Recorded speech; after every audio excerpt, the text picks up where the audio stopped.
Bonjour madame. Bonjour monsieur. Merci d'avoir accepté de nous parler. Je vais vous demander de vous présenter, mais pas que votre nom, votre prénom. Présentez-vous sous votre engagement, c'est-à-dire quel est le type de dites-nous le type de femme que vous êtes. Merci beaucoup. Mon nom c'est Madame Sona Adisatu Diallo. Je suis femme leader. J'appartiens à diverses organisations féminines. Je suis ambassadeur pour la paix. Je suis membre des 100 femmes identifiées par le FINIAP pour être femme leader au Niger. Et je fais partie donc des 1000 femmes qui font bouger le monde. Je pense qu'on peut s'arrêter là.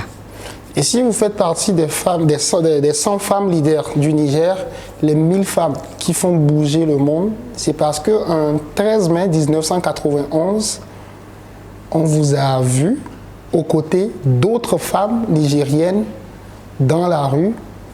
Et ce jour-là, pourquoi les femmes étaient dehors et pourquoi cette date est restée dans l'histoire du Niger? Bien.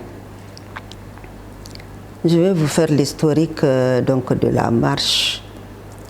Mais avant cela, je vous dirais que nous étions dans un régime de parti-État sous le règne du feu président Kunchi.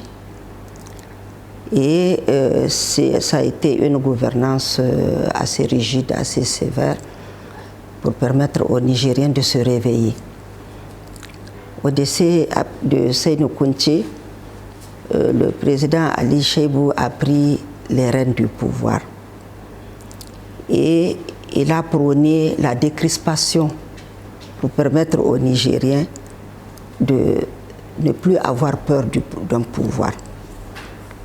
Chemin faisant, le président Ali Cheibou a mis l'Assemblée nationale en place. Et je faisais partie donc des 5 députés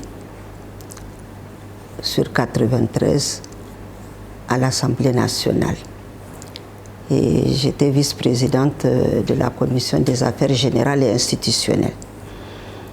Donc, peu de temps après l'installation donc, des institutions de la République, il y a eu une réunion des chefs d'État à la Bolle. Et à partir de là, on a demandé le multipartisme. Il a été intimé aux États africains de suivre la marche et d'instaurer le multipartisme dans leur pays. Beaucoup de pays, entre-temps, ont fait leur conférence nationale parce qu'il fallait passer par là. Et pour le Niger, il a fallu que l'USN, donc les syndicalistes, l'USN c'est les universitaires, et les syndicalistes se mettent dans les rues pour revendiquer la conférence afin que le pays du Niger puisse s'aligner, n'est-ce pas, comme font les autres. Et c'est à partir de là, comme il y a eu trop de bouleversements, trop de tapage autour, le président Ali Cheibou a accédé à la demande des syndicalistes et de l'union des scolaires. Il a mis en place un comité pour préparer la conférence nationale. Et ce comité n'était composé que des hommes. Une seule femme avait été envoyée dans le comité par les partis qui venaient de voir le jour. Une seule femme. Et la dame, à elle seule, ne peut pas représenter plus de 50%, n'est-ce pas, de femmes au Niger. Il se trouvait à la publication donc de ce comité, les femmes étaient en réunion. les ONG nationales féminines étaient en réunion. Et c'est de cette réunion qu'elles ont décidé spontanément de ne pas accepter. Il fallait marcher pour s'imposer et pour avoir un peu plus de représentativité. Et c'est de là qu'est partie la marche. Alors, il se peut que ce 13 mai, votre fille était souffrante, vous l'avez amenée à l'hôpital, vous étiez sorti de l'hôpital, et là, il y a une scène qui s'est produite. Racontez-nous. Bien sûr que oui, parce que quand la marche a commencé le 13 mai, effectivement, j'avais amené ma fille à l'hôpital pour ses soins. Elle avait la rougeole. Et au sortir de l'hôpital, juste au rond-point, quelques femmes de mon quartier m'ont reconnue. Et elles sont venues en courant pour dire « c'est notre député ». Elles ont ouvert la portière et elles m'ont demandé de descendre pour les suivre. Je leur disais d'attendre, je viens les retrouver, je dépose juste ma fille à la maison. Elles n'ont pas accepté. Heureusement que j'avais la nounou dans la voiture. Donc j'ai accédé à leur demande. Le chauffeur est parti avec la nounou et ma fille. Moi, j'ai continué pour aller avec elle à la primature. De la primature, nous sommes allés au ministère des Affaires étrangères. Et là, il y avait un petit comité qui avait été mis en place. Les autres, on était dehors pour faire du bruit, des tapages. Les femmes sont rentrées. On leur a permis de lire le document qu'elles avaient, la revendication des femmes. Au lieu d'une seule personne, notre souhait, c'était de nous attribuer au moins 5 places. Et le comité nous a répondu que l'après-midi, nous allons avoir une réponse. Et ils ont donné l'heure, ils ont été gentils. Donc l'après-midi, on nous a notifié qu'on nous a accordé 4 autres places. Seulement pour le comité. Donc ça nous faisait 5 femmes pour nous représenter dans le comité préparatoire. Mais à la tenue de la conférence nationale souveraine, nous étions 72 femmes. Parce qu'on nous a vu marcher, ça a fait peur. Et on craignait encore une autre réaction, donc on a amélioré ça et là la présence des femmes. Nous étions 72 et des 72, il y en a une qui était au présidium en tant que trésorière. Il y avait Madame Bayard qui a dirigé donc le comité agriculture, la commission agriculture. Et au sortir de la conférence maintenant nationale souveraine, je vais vous dire d'abord que la conférence a dissous toutes les institutions sauf le président de la République qui a été maintenu à sa place, n'est-ce pas? Et on a demandé à un premier ministre choisi par la conférence de nommer son gouvernement. Et dans ce gouvernement, nous avons eu 2 femmes. Et ces 2 femmes, parmi ces 2 femmes, il y avait celle qui a lu la déclaration. Madame Bagna Aïssata Fall, elle est syndicaliste. C'est elle qui a été nommée à la promotion de la femme. Et c'est Madame Bagna qui a initié cette journée. Elle a demandé au gouvernement, n'est-ce pas, que la journée du 13 mai soit reconnue comme fête de la femme. Ça a été accepté. Et nous lui sommes très reconnaissantes. Paix à son âme, nous continuons à parler d'elle comme si c'était hier. Qu'elle repose en paix. Amen. Amen. À part ces souvenirs que vous venez de nous raconter avec beaucoup de détails, qu'est-ce qui vous reste du 13 mai 1991?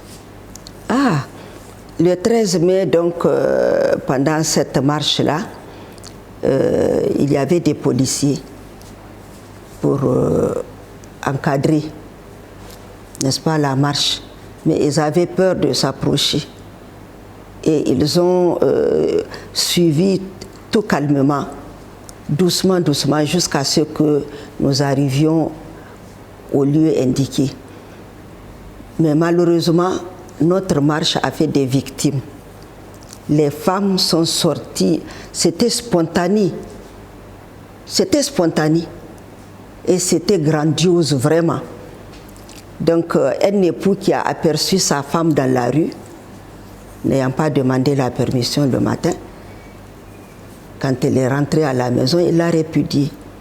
Et à chaque 13 mai, nous lui disons notre sympathie. Je ne peux pas vous dire qui c'est, mais je sais qu'il y a une femme, n'est-ce pas, qui a été répudiée suite à cette marche-là. C'est un souvenir qui n'est pas très bon, mais nous sommes quand même arrivés à notre but, parce qu'on ne peut pas faire des omelettes sans casser des œufs. Ce n'est pas facile. Et depuis, les 13 mai sont fêtés. De la manière dont vous racontez l'histoire aujourd'hui, quand vous voyez les fêtes mai, est-ce que selon vous, c'est ce que ça devrait être? Nous avons toujours souhaité que cette femme soit décentralisée. Enfin, cette fête. La fête du 13 mai, qu'elle soit décentralisée, qu'on ne la fête pas que seulement à Niamey, n'est-ce pas? Et Dieu merci, ça se fait entre nous, mais ça et là, ça se fait. Nous aurions voulu que ça soit coordonné. Nous aurions voulu que ça soit vraiment une fête qui nous regroupe toutes, plutôt que chacune aille de son côté se manifester, faire la fête. À ce moment, si nous sommes regroupés, l'union fait la force. Nous pouvons réussir mieux que si nous sommes séparés. Vous voyez? Donc, le souhait serait que les organisations féminines et puis les points focaux, nous avons des points focaux dans les ministères, toutes, que nous soyons dans le même moule. Parce que ce jour-là, nous avons marché sans distinction aucune. Nous étions toutes solidaires les unes des autres, n'est-ce pas? On ne savait pas qui faisait quoi. Donc nous aurions souhaité qu'on revienne à la case de départ, que la fête soit encadrée. Après le 13 mai 1991, pour que cette journée ne soit pas qu'une journée d'humeur, vous avez décidé de capitaliser cette lutte et vous étiez la première femme à créer le premier parti politique au Niger. D'où est-ce que vous avez tenu ce courage et quel a été le point qui vous a marqué dans cette aventure? Bien, c'était une boutade, je vous le disais, parce que la conférence nationale souveraine a décidé d'un multipartisme intégral. Et il s'est trouvé que seuls les hommes, n'est-ce pas, étaient là à présider les partis et les femmes étaient là, n'est-ce pas, comme des bénis oui-oui. Et j'ai trouvé ça un peu décourageant pour la femme. Parce que pour mettre en place les organes du parti, c'était une lutte féroce. Et moi, j'appartenais à l'époque au mouvement national pour la société de développement, MNSD Nassara. Et j'avais posé ma candidature pour être trésorière, n'est-ce pas, du bureau ici à Niamey. Et je me suis confrontée à la vindicte donc des hommes. Et ça n'a pas été possible. Il y a un qui ne comprenait peut-être pas, qui me menace pour me dire, vous savez, votre place n'est pas ici. Il y a un poste promotion de la femme. C'est là-bas que tu dois aller déposer ta candidature. Et j'ai dit, je sais lire et écrire. Mais le poste qui m'intéresse là, c'est gérer les ressources au sein de ce parti. Il me dit, bon, c'est ce que nous allons voir. Et j'ai dit, moi, on n'était pas nombreuses comme femmes, hein. J'ai dit, je m'en remets donc au vote. Et quand le vote est arrivé, puisqu'il fallait élire le président, le vice-président, ainsi de suite, maintenant le trésorier, nous avons voté. Et le doyen d'âge qui était là a dit, on va aller prier pour revenir. J'ai dit non, on va d'abord dire le verdict là, il faut dire qui a gagné. Il faut vider l'urne, il faut compter les voix. Je ne serai pas d'accord pour suspendre et revenir. Donc, certains m'ont soutenu dans la salle et on a fait le décompte de voix. J'ai gagné le poste. Et il a rasé les murs maintenant, lui, pour partir. Il n'osait pas se faire voir. Et lorsqu'on m'a donné la parole, j'ai dit, je souhaiterais qu'il soit là dans la salle pour lui dire que je portais un pantalon sous le pagne. Donc, il y a beaucoup d'histoires vraiment qui sont très, très, très perturbantes, qui dérangent pour ne pas donner la place à une femme. Même ceux qui n'ont pas été à l'école préfèrent combattre la femme au lieu de nous protéger. Et c'est la raison pour laquelle j'ai dit, bon, il faut mettre le pied dans le plat. Il faut créer le premier parti dirigé par une femme et nous allons voir ce que ça va donner. J'ai créé le parti, j'ai déposé et le président Tanja qui était là... Excusez-moi, c'était quoi le nom du parti, de votre parti? Parti nigérien pour le renforcement de la démocratie. Vous savez pourquoi j'ai posé cette question? PNRD Al-Fijr. Vous savez pourquoi j'ai posé cette... C'est l'aurore. Vous savez pourquoi j'ai posé cette question? Non. C'est pour vérifier s'il y a femme dans le nom de votre parti. Non. Merci. Vous parlez du président Tandja, vous pouvez continuer. Oui, parti nigérien pour le renforcement de la démocratie. La femme est là pour renforcer la démocratie. Et ça s'appelle l'aurore Al-Fijr. Il faut se réveiller tôt. Donc, nous avons déposé les textes à la mairie et puis ensuite au ministère, mais le président a mis son veto. Donc 2 ans après... C'était quel président à l'époque? Tanja Mamadou, du même parti. Donc 2 ans après, je me suis encore révoltée, je me suis révoltée, je me suis rebellée et j'ai convoqué le premier congrès de mon parti. Et Dieu merci, comme j'avais circulé avec le statut ONG, j'avais beaucoup de relations, aussi bien parmi les femmes que les hommes, dans la région africaine. Et 9 pays sont venus me soutenir au congrès, au point où les hommes, encore une fois, du MNSD m'ont dit, Tanti, votre parti, il est panafricain, il n'est même pas nigérien. Et c'est comme ça que, 1 an plus tard encore, je n'avais pas l'arrêté d'agrément. C'est un premier ministre qui a été nommé, qui appartenait aussi au MNSD, qui a sollicité ma présence pour un comité. La rébellion avait commencé dans le nord et il voulait que je participe au comité pour trouver les voies et moyens, n'est-ce pas, de régler la question. Et quand il m'a porté dans le comité, j'ai dit que je n'avais pas l'agrément. Il dit, mais pourquoi? J'ai dit, je ne sais pas. En tout cas, c'est dans les tiroirs au ministère de l'Intérieur. Et donc, c'est M.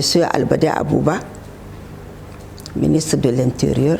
Ce jour-là, il est allé, il a demandé aux techniciens pour quelles raisons. Et ils ont dit qu'ils ne le savent pas, mais à chaque fois qu'ils sortent le dossier, on leur demande de remettre ça dans les tiroirs. Donc on craint la femme. Et il a dit, vous me sortez le dossier, je veux le signer aujourd'hui. Et il l'a signé. Et j'ai participé au comité jusqu'à la fin. On m'a demandé d'être vice-présidente. J'ai dit non, je veux être simple membre. et je l'ai été jusqu'à la fin, alhamdulillah. Vous voyez que pour la femme, il y a beaucoup d'obstacles. On va en parler et je pense que ceux qui vont regarder et suivre ce film vont comprendre. Juste pour dire que vous n'avez pas besoin de le dire en fait. Les gens qui comprennent, qui regardent vont voir. On va un peu rester sur votre parti. Est-ce qu'avec votre parti, vous avez participé à des compétitions électorales? Si oui, quel a été le résultat ou bien quel a été ce parcours-là? Oui, parce qu'un parti doit aller obligatoirement aux élections tant qu'il n'y a pas d'autres obstacles, n'est-ce pas? Et nous nous sommes présentés à des élections sans succès. Et il y a d'autres années où tous nos dossiers ont été rejetés. Mais nous ne nous laissons pas faire parce que nous, Al-Fijr, nous respectons les textes. Donc, nous faisons le congrès tous les 4 ans. Et nous n'avons pas failli, pendant que des grands partis sont là à ne pas organiser des élections, le petit suppositoire là que nous sommes. Nous nous organisons à chaque échéance le congrès. Et c'est comme ça que nous avons tourné jusqu'à maintenant. Nous n'avons jamais eu de députés ni de conseillers. Mais nous existons quand même sur la place publique, n'est-ce pas? On compte avec nous et nous participons au Conseil national de dialogue politique, aux réunions, et nous sommes quand même écoutés. Et à toutes les réunions auxquelles on vous invite, vous ne refusez pas les invitations aussi? Non, pas du tout. Okay. Pas du tout. Pas du tout. On va aller sur la dernière partie de cet échange.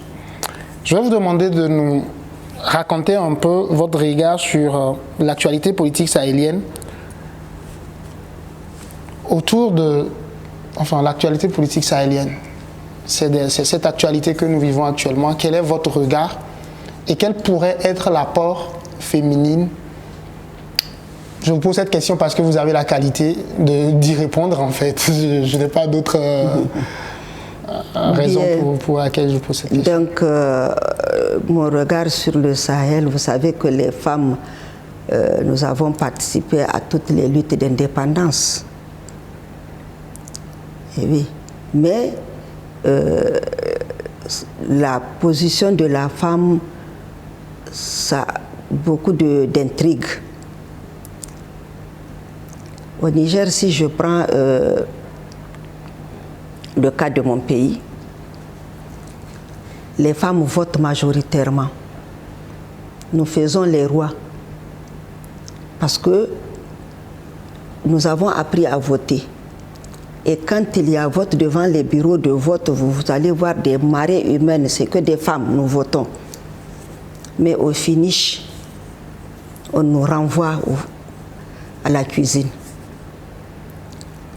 Nous ne sommes pas là. Et depuis que nous avons constaté que nous sommes boycottés par les hommes, parce que antérieurement à la démocratie, c'était eux qui prenaient tous les bulletins et qui allaient voter à notre place. Nous avons pris la liberté maintenant d'aller voter nous-mêmes. Ça ne plaît pas. Et comme ça ne plaît pas, il faut encore faire en sorte que nous soyons tout le temps à la maison, à la cuisine. Nous avons changé de stratégie. Et nous avons demandé à notre ministre de voir comment est-ce que cette question pourrait être réglée en tant que femme. Et nous avons réfléchi à la loi sur le quota. La loi des quotas a permis aux femmes, n'est-ce pas, d'être à l'Assemblée et dans les communes, parce qu'elles remportent les élections municipales à grand nombre. À l'Assemblée nationale, je vous avais dit que nous étions 5. Chemin faisant, à la dernière législature ici au Niger, les femmes étaient 71. C'est à notre honneur. C'est notre lutte qui a été récompensée. Mais la loi sur le quota, c'est une mesure transitoire. Elle ne peut pas perdurer. Et la loi sur le quota n'a pas favorisé que les femmes, puisque la loi dit qu'il faut donner tant de pourcentage à l'un ou l'autre sexe. Donc, beaucoup de ceux qui n'ont pas été à l'école, peut-être beaucoup de ceux qui n'ont pas beaucoup de niveau, n'est-ce pas, sont arrivés avec la loi sur le quota à être intégrés dans quelque part. Ça va profiter à nous tous, hommes et femmes. Et comme c'est une mesure transitoire, n'est-ce pas, nous disons que pour l'avenir, nous avons d'autres droits. D'autres droits, et nous allons demander la parité, parce qu'il faut qu'à diplôme égal, on ait le poste égal, n'est-ce pas? Et compte tenu donc des efforts fournis par les femmes, parce que vous avez bel et bien remarqué, je pense, qu'à partir du 26 juillet, là, ce qui se passe, les femmes sont là-bas.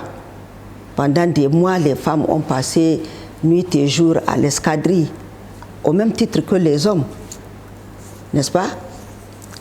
À soutenir le pouvoir en place. Mais quand les nominations arrivent, il faut aller fouiller pour savoir combien de femmes il y a. Donc, nous disons que la femme mérite plus que ça. Parce que depuis l'installation d'ailleurs des nouvelles autorités, notre ministère a disparu. Il n'y a plus de ministère de la femme. Donc les actions ou les activités que nous menons ne sont plus coordonnées.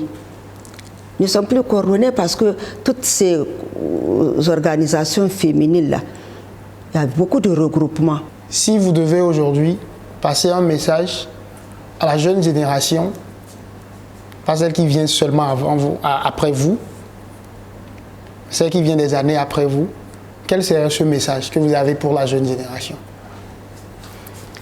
L'union fait la force. Voilà le message que je vais véhiculer. Parce que faire des actions isolées, faire des petits regroupements ça et là, ne pas se mettre ensemble, ne pas s'écouter parler, ne pas travailler ensemble, ce n'est pas la bonne méthode. Donc, il vaudrait mieux être dans le même moule. Parce que mieux ça vaut quand on revendique. Vous avez vu la marche, elle a abouti, c'est pourquoi. Comment elle a réussi? C'est parce que nous étions unis, nous étions solidaires. Nous avons marché et nous avons eu gain de cause le 13 mai. C'est la fête des femmes. Vous voyez? Donc on ne peut pas, n'est-ce pas, réussir seul. On a toujours besoin peut-être d'un plus petit que soi. Et les organisations doivent se fédérer.